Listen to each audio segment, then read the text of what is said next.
اب ان آیات مبارکہ میں اللہ فرماتے ہیں کہ ہم آپ کو بتلائیں کہ جو سب سے اعمال کے طور پہ گھاٹے والے ہوں گے وہ کون ہیں، جن کی محنت بالکل رائے گاں چلی جائے گی اور وہ سمجھتے ہیں کہ ہم اچھا کر رہے ہیں۔ یہ وہ لوگ ہیں جنہوں نے اللہ کی آیات سے کفر کیا، اللہ کے لقاء سے کفر کیا، نتیجہ یہ نکلا کہ عمل برباد ہو گئے اور قیامت میں ان کے اعمال کا کوئی وزن نہیں ہوگا، بلکہ ان کے لیے جزا کیا ہوگی؟ ذالک جزاؤہم جہنم، ان کے لیے سزا اور جزا جہنم ہوگی بسبب ان کے کفر کے، اور انہوں نے اللہ کی آیات کو اور اللہ کے پیغمبروں کے ساتھ ٹھٹھا اور مخول کیا۔ اس لیے ایک مسئلہ سمجھ لیں، اللہ کرے سمجھ آ جائے اور مجھے بھی اللہ توفیق دے سمجھانے کی۔ علماء نے لکھا ہے کہ جتنا بڑا گناہ گار کیوں نہ ہو، زانی ہے، شرابی ہے، ڈاکو ہے، قاتل ہے، اس سے یہ توقع ہو سکتی ہے کہ وہ توبہ کر لے اور اس کی توبہ بھی اللہ منظور کر لے، کیونکہ توبہ ایک ایسی نعمت ہے کہ جس سے گناہ مٹ جاتے ہیں، دھل جاتے ہیں۔ حتیٰ کہ صحیح حدیث میں ہے، میرے آقا کا فرمان ہے کہ التائب من الذنب کمن لا ذنب لہ، اگر کسی نے اپنے گناہ سے توبہ کی تو گویا اس نے گناہ کیا ہی نہیں۔ اور ایک حدیث میں اور بھی بات آئی کہ جب آدمی توبہ کرتا ہے، دیکھیں نا ہمارے دو فرشتے بیٹھے ہیں کرامن کاتبین، ایک دائیں طرف ایک بائیں طرف، دائیں والا نیکیاں لکھتا ہے، بائیں والا گناہ لکھتا ہے۔ اگر ہم گناہ کرتے ہیں تو دائیں والا اس کو کہتے ہیں یار ذرا جلدی نہ کرو لکھنے میں، تھوڑا صبر کرو۔ وہ کہتے کیوں؟ کہتے ہو سکتا ہے توبہ کر لیں، تو وہ وقت دیتے ہیں، لیکن جو ڈوبے ہوئے ہیں وہ کہاں توبہ کرتے ہیں ماں سوا اللہ کی توفیق کے۔ اچھا اگر توبہ کر لے تو پھر فرشتے سوال کرتے ہیں اللہ سے، میرا اللہ اس بندے نے اس گناہ سے توبہ کر لی، آپ نے معاف کر دیا، تو ہم لکھ رہے کہ یہ گناہ کیا تھا، اس کے آگے توبہ بھی لکھ رہے۔ اللہ فرمایا نہیں گناہ لکھو ہی نہیں، مٹا دو بس۔ جب اس نے توبہ کر لی ہے تو گناہ تو مٹ گیا۔ لیکن یاد رکھیں کہ توبہ کی شرائط ہیں، توبہ کرنا بھی سیکھ لو۔ آج اللہ کے حرم میں آئے ہو تو کچھ سیکھ کے جاؤ، کچھ اعمال اپنے درست کر لو۔ توبہ کا معنی یہ نہیں ہوتا جیسے ہمارے یہاں رواج ہے، یا اللہ میری توبہ 1,00,000 توبہ، 1 کروڑ توبہ، 20 کروڑ توبہ۔ یہ توبہ نہیں، یہ تو مذاق ہے، یہ تو اور اللہ کے عذاب کو دعوت دینا ہے۔ توبہ تب ہوگی جب 3 شرطیں پائی جائیں گی۔ ایک شرط یہ ہے الاقلاع عن الذنب، کہ فوراً اس گناہ کو چھوڑ دے، یہ نہیں کہ گناہ بھی کرتا ہے اور میں توبہ بھی کر رہا ہوں۔ اور دوسری شرط کیا ہے؟ الندم علی العمل علی الذنب، جو گناہ کیا ہے اس پر ندامت ہو، شرمندگی ہو کہ ہائے میں کیا کر بیٹھا۔ 2 شرطیں۔ اور تیسری شرط کیا ہے کہ عزم ہو کہ ان لا یعود الیہ، کہ میں ہرگز یہ گناہ دوبارہ نہیں کروں گا۔ جب یہ 3 شرطیں ہوں گی تو توبہ قبول ہوگی۔ اگر 3 میں ایک شرط بھی نہ ہو تو توبہ قبول نہیں ہوتی۔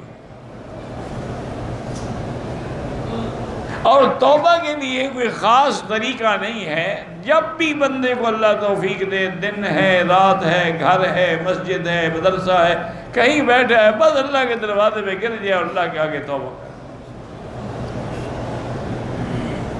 یہ بھی ضروری نہیں ہے کہ توبہ میں عربی کے الفاظ ہو، اپنی زبان میں بھی توبہ کرے کہ سچے دل سے کرے، اخلاص سے کرے۔ تو جب بندہ توبہ کرتا ہے تو اللہ فرشتوں کو فرماتے ہیں کہ ملائکہ دیکھو عالم رب عبدی ان لہ ربن، دیکھو میرا بندہ کیسے رو رہا ہے، گڑ گڑا رہا ہے، توبہ کر رہا ہے، اس کو پتہ لگ گیا کہ میرا بھی کوئی رب ہے جو گناہ معاف کرے گا۔ کہتے ہیں یا اللہ پتہ نہ لگتا تو کیسے معافی؟ فرمایا گواہ ہو جاؤ میں نے اس کے گناہ معاف کر دیے۔ اور توبہ ایک ایسی چیز ہے کہ اگر 70 سال بھی گناہ کرتے گزر گئے، سچے دل سے توبہ کی تو سارے معاف ہو گئے۔ لیکن شرط وہی ہے، میں نے کہا 3 شرطیں بھی پوری ہوں اور توبہ سچے دل سے ہوں۔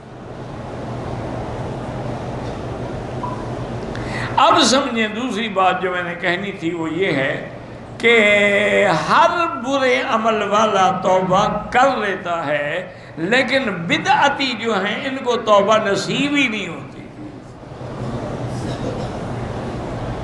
کیا وجہ اس کی؟ کیا مثلا دیکھو میلاد مناتے ہیں، 11ویں شریف کرتے ہیں، عرس شریف مناتے ہیں، قبروں پہ 9 راتیں بیٹھتے ہیں، اس کی توبہ کیوں نہیں ہوتی؟ کہ وہ تو نیکی سمجھ کے کر رہے ہیں۔ نیکی سے کون توبہ کرتا ہے؟ توبہ تو گناہ سے کرتا ہے آدمی۔ اس نے تو یہ سوچا ہوا ہے نا کہ میں نیک عمل کر رہا ہوں، میں بزرگ کو راضی کر رہا ہوں، اور میں اس کے خیرات کر رہا ہوں، صدقہ کر رہا ہوں، اس کے نام پہ میں دودھ تقسیم کر رہا ہوں، میں حضور کی محبت میں میلاد منا رہا ہوں۔ تو اس سے جب وہ اس کو اچھا سمجھتا ہے توبہ کیسے کرے گا؟ تو نتیجہ یہ نکلتا ہے کہ بدعتی اسی بدعت میں مر جاتا ہے، لیکن توبہ نصیب نہیں ہوتی۔ الا قلیل من عبادی الشکور، بہت تھوڑے ہیں جن کو اللہ والوں کی صحبت میسر آ جائے۔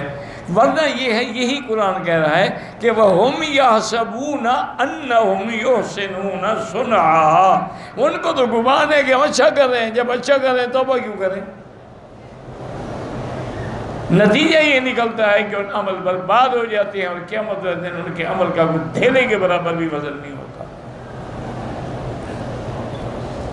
اس لیے حضرت علی نے بڑا عجیب فیصلہ فرمایا، یہ کسی پارٹی کے لیے نہیں ہے، یہودی نصرانی نہیں، ہر وہ آدمی جو اللہ کی عبادت اپنے عقل سے کرتا ہے۔ اب دیکھیں حروریہ ہیں، خوارج ہیں، روافض ہیں، وہ بھی یہ تھوڑا ہے کہ عبادت نہیں کرتے، کرتے ہیں، لیکن وہ اپنے طریقے کو سمجھتے ہیں کہ یہی دین ہے، حالانکہ دین تو وہ ہے جو حضور نے سکھلایا ہے۔ اگر حضور کے حکم کی خلاف ورزی ہو تو اب دیکھیں نا، آپ نماز پڑھ رہے ہیں، کعبہ شریف سامنے، اگر آپ ادھر رخ کر لیں نماز نہیں ہوگی، حالانکہ سارے کام آپ نے کیے، قیام بھی ہے، قعود بھی ہے، سجود بھی ہے، رکوع بھی ہے، لیکن کعبے سے پھرا ہوا ہے، تو نتیجہ کیا نکلے گا؟ کہ نماز نہیں ہوگی۔ آپ سارے عمل کر لیں لیکن 9 تاریخ کو الفاظ نہ جائیں، حج نہیں ہوگا۔ جب تک حضور کے حکم پر نہیں چلو گے اور آپ کے فرمان کے مطابق عمل نہیں کرو گے، وہ اللہ کبھی قبول نہیں کرتا۔ ان کے اعمال میں وزن ہی نہیں ہوگا۔ اچھا عمل نیک ہونا، حدیث میں آتا ہے کہ آدمی ایک کھجور صدقہ کرے لیکن حلال کی ہو، تو اس کو اللہ ایسے بڑھا دیتے ہیں جیسے جبل احد کے برابر کر کے ثواب دے دیتے ہیں۔